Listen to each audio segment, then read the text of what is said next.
돈 없는 사람에게는 벌금보다 집행유예가 더 현실적인 거 아닌가요? 형식으로만 보면 둘 다 전과입니다. 어차피 정가면 돈 안 내는 집행유예가 낫지 않나? 집행유예라는 단어만 들으면 안 들어간다는 느낌이 먼저 오죠. 근데 판결문은 이렇게 씁니다. 금고 몇 월에 처한다. 다만 그 집행을 유예한다. 이 문장에서 핵심은 유예가 아니라 금고입니다. 금고는 자유형입니다. 이건 안 들어간다라는 말이 아니라 자유형을 선고하되 이번엔 안 보내겠다라는 의미입니다. 유예 기간 동안 다시 사고가 나면 바로 실형으로 연결되고 취업이나 임용, 자격 같은 문제에서도 벌금 전과와 자유형 전과는 같은 선상에서 취급되지 않는 경우가 많습니다. 공공 영역이나 교육 연구 쪽에서는 이 차이가 크게 느껴질 수도 있습니다. 그래서 집행유예는 지금 안 들어간다는 뜻이지 가벼운 형이다라는 뜻은 아닙니다. 여기서 또 반대쪽으로 오해가 생깁니다. 벌금형이면 그냥 돈 내고 끝이네? 그럼 별거 아니네. 벌금형도 처벌입니다. 둘 다 전과니까 똑같다라는 게 아니라 전과의 종류가 남기는 파장이 다르다라고 봐야 합니다. 여기서 가장 현실적인 말도 나옵니다.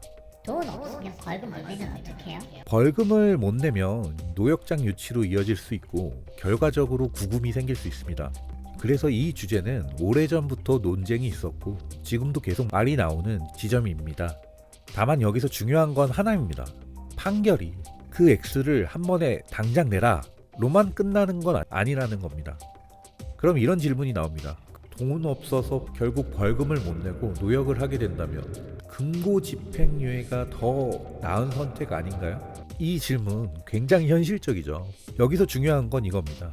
노역은 벌금을 대신해서 몸으로 때운다는 개념이지 형의 종류는 바뀌는 게 아닙니다. 벌금형은 끝까지 벌금형입니다. 노역을 하더라도 그 전과의 성격은 자유형 전과로 바뀌지 않습니다.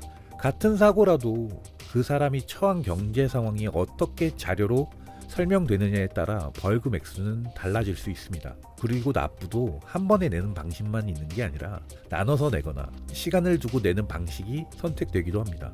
애초에 벌금이라는 제도가 현실적인 집행을 전제로 만들어진 측면이 있기 때문입니다. 평생 전과 없이 살아왔는데 교통사고 하나로 전과가 생기는 상황이라면 벌금 내느니 차라리 집행유예가 낫지 않겠냐고 생각할 수도 있습니다. 이 차이는 당장 체감이 안 될 수도 있습니다. 하지만 시간이 지나면 취업, 임용, 자격, 금융거래나 비자 문제처럼 예상하지 못한 지점에서 선택지를 하나씩 줄여놓는 방식으로 드러나는 경우가 많습니다. 그래서 어떤 사건에서는 벌금형이 간절해지는 순간도 있습니다. 특히 교통사고 사건에서는 결과가 어느 정도 정해진 틀이 있는 경우가 많습니다. 그래서 사건을 처음 접했을 때부터 벌금형은 어렵다라는 말을 먼저 듣는 경우도 적지 않습니다.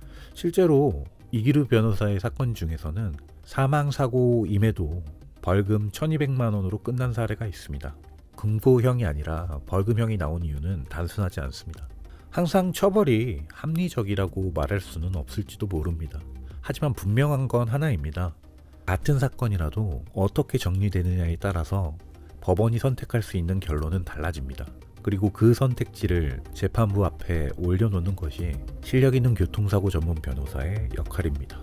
감사합니다.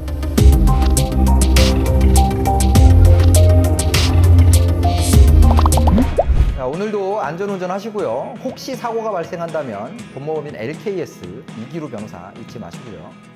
구독, 좋아요, 알림 설정 꼭 부탁드리겠습니다.